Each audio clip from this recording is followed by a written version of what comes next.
उम्मीद है आप स्वस्थ होंगे, अच्छे होंगे। चलिए अब हम अपने टॉपिक की तरफ चलते हैं। तो जो हमारा टॉपिक है वो है द इफ फंक्शन। तो इफ फंक्शन से फ्रेंड्स आपको क्या ध्यान में आता है? हमने लास्ट में भी कुछ वीडियो लेक्चर्स किए थे जिसमें इफ फंक्शन आते ही क्या था, एवरेज इफ, सम इफ, जहां हमने बात करी थी कि जहां इफ आता है वहां पर कोई कंडीशन या कोई लॉजिक लगता है। तो सिमिलरली फ्रेंड यहाँ भी वही होता है। तो यहाँ पर हम इसको आपको बहुत ध्यान से समझने की जरूरत है, क्योंकि लिए इसके बाद जो दो और टॉपिक आने वाले हैं वो डायरेक्ट इसको रिलेट करके ही होंगे। अगर आप ऐसे समझेंगे तभी आप जाकर के उनको सॉल्व कर सकते हैं। ये हमारा द इफ फंक्शन। इसमें क्या होता है कि कोई भी वैल्यू, फॉर एग्जाम्पल हम कोई कंडीशन लेते हैं, अगर हम कोई भी काम कर रहे हो, है ना, कंडीशन ये है कि हम कोई भी काम कर रहे हैं या फिर हम कोई गेम खेल रहे हैं, तो गेम में हमारा एक तरीके से कंडीशन हो गया। तो इसमें क्या हमें वैल्यू क्या मिलेगी? या तो हम उस गेम को जीतेंगे या हारेंगे। ठीक है, तो जो कंडीशन है तो उस पर हम क्या लॉजिक लगा सकते हैं? उस कंडीशन पे आ सकते हैं कि मिनिमम हमारा इतना स्कोर आएगा तो हम विनर हो जाएंगे, अदरवाइज हम लॉस कर देंगे उस गेम को। ठीक है, तो इस पे हमारा एक फंक्शन काम करता है। ठीक है, ये एग्जांपल है, हम अभी करके देखेंगे। ये कोई साइंस में, इंग्लिश में, हिंदी में, हिस्ट्री में इतने ऐसे मार्क्स आए हैं एंड हम उसको किस तरह से पता लगा सकते हैं कि वो पास है फेल है। ठीक है, ये एन नंबर तक भी हो सकता है। ये छोटा सा डाटा आपको समझाने के लिए है सिर्फ। चलिए इसका हम प्रैक्टिकल करके देखते हैं लाइव। हम अपनी एक्सेल पे हम इसको सॉल्व करके देखेंगे। यहाँ पर लगाते हैं हम द इफ फंक्शन, किस तरह से हम यूज करते हैं।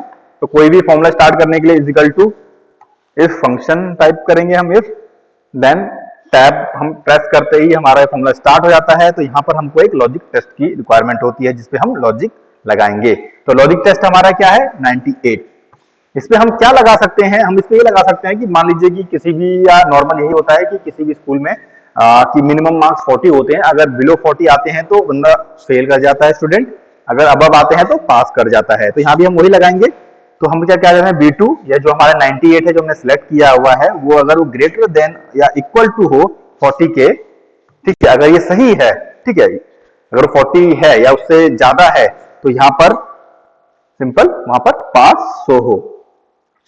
ठीक है, अदरवाइज फेल।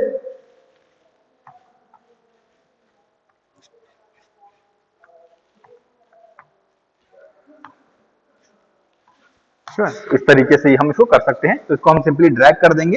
ठीक है, ये देखने में आपको छोटा सा एग्जांपल लग रहा होगा, बट जैसे ही आप अगर एन नंबर ऑफ आपको लिस्ट आ जाती है स्टूडेंट्स की, या कोई नाम आ जाता है ना, कोई लाए हुए हैं और उसमें से कम भाई 40 पीस तो बिके ही, बट अगर वो नहीं बिक रहे हैं तो हम इसको किस तरीके से कर सकते हैं वो हम इसमें देखेंगे, है ना। इसी तरह हम यहाँ से बहुत इजीली इसे कैलकुलेट कर सकते हैं। तो एक और एग्जांपल हम लेंगे, वहां से आप बेटर अंडरस्टैंड कर पाएंगे। और ठीक है फ्रेंड्स, तो किसी कंपनी का कोई एग्जांपल हम ले लेते हैं जहां पर एन नंबर ऑफ एम्प्लॉयज काम करते हैं एंड वो जो काम करते हैं वो टारगेट बेस काम करते हैं। तो एक्टिविटी किस तरह से चेक कर सकते हैं हम देखेंगे। ये हमारे पास कुछ डाटा है, यहाँ पर करीब 8 एम्प्लॉयज का हमारे पास डाटा है। तो हम ये अज्यूम कर लेते हैं, मान लेते हैं कि कंपनी जो है इनको एक टारगेट देती है मिनिमम, कि आपको पर मंथ मिनिमम 2 लाख की सेल करनी ही करनी है। ठीक है, अगर आप इससे मिनिमम करते हैं तो आप फेल कर जाते हैं, आपको निकाला भी जा सकता है। ठीक है, तो हम उसको किस तरह से हम इसको रिसॉल्व कर सकते हैं? वो कंपनी की जो टाइमलाइन है, डेडलाइन है, जो उनकी रिक्वायरमेंट है, वो फुलफिल कर पा रहा है, कौन कौन नहीं कर पा रहा है। अगर जो नहीं कर पा रहा है, हमको क्या मैसेज वहां लिखना चाहते हैं वो भी हम इसमें लिख सकते हैं। चलिए करके देखते हैं। तो कोई भी फॉर्मूला स्टार्ट करने के लिए इक्वल टू इफ, टैब दबा के हम फॉर्मूला स्टार्ट करेंगे। तो इसमें जो हमारा लॉजिकल टेस्ट है वो ये होगा। ठीक है, कोई एम्प्लॉय है वो 3 लाख का अपना मंथली यहाँ पर दे रहे हैं इनरोलमेंट, कोई 5 का, कोई 7 का, कोई रिक्वायरमेंट थी कि मिनिमम 2 लाख का तो यहाँ पर हमको सेल चाहिए ही चाहिए। तो हम कर देंगे भाई greater than and equal to 2 lakh. ठीक है, इतना तो होना ही चाहिए। ये हमारा हो जाएगा लॉजिकल टेस्ट।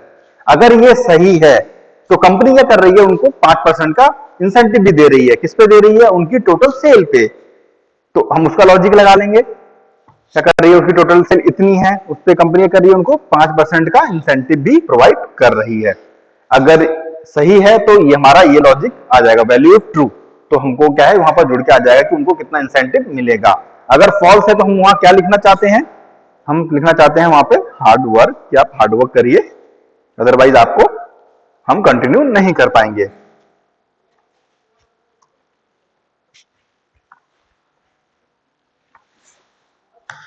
देखो फ्रेंड्स, तो इस तरीके से हम इसको निकाल सकते हैं। अब इसको हम नीचे तक ड्रैग कर देंगे।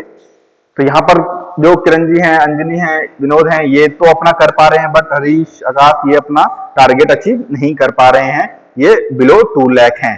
तो यहाँ पर उनका हार्डवर्क का मैसेज आ गया। हम यहाँ 0 भी टाइप कर सकते हैं, जो भी चाहे हम अपनी फॉल्स वैल्यू में टाइप करते हैं यहाँ पर, तो वो हमको यहाँ पर शो हो जाता है।